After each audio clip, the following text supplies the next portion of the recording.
На еден НАТО самит македонски представник седна на иста маса со останатите 29 земји членки. Лондонскиот собир на врвот на Северноатлантската алијанса може да се смета за историски за земјава, како најава зона што ќе биде вообичаена практика откако и формално ќе се заокружи процесот на придружување на Северна Македонија во најмоќниот војно-политички сојуз.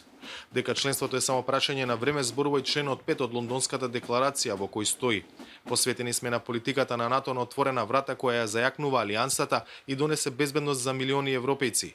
Северна Македонија денеска е овде со нас и наскоро ќе биде нашата најнова членка. Тоа го потврди и генералниот секретар.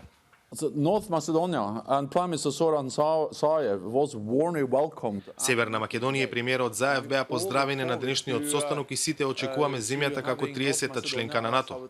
Ова покажува дека вратата на НАТО е отворена и силно веруваме дека членството на Северна Македонија ќе биде добро и за државата и за регионот.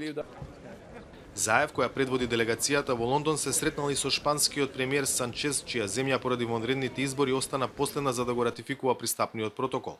Откако процедурата ќе помине во Мадрид, македонското собрание треба да го ратификува договорот за пристапување во НАТО.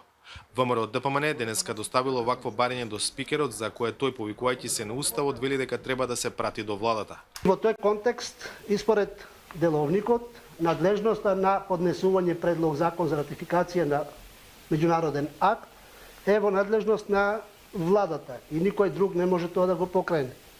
Барањето на пратениците како такво ќе биде препратено до владата и тие ќе решаваат по кој пат и на каков начин ќе постапуваат. Очекувањата се дека процесот во Шпанија ќе заврши до крајот на јануари. За македонскиот парламент да има доволно време да го ратификува членството во НАТО пред формалното распуштање на собранието, кое Џафери го најави за 11 февруари поради предвремените избори предвидени за април.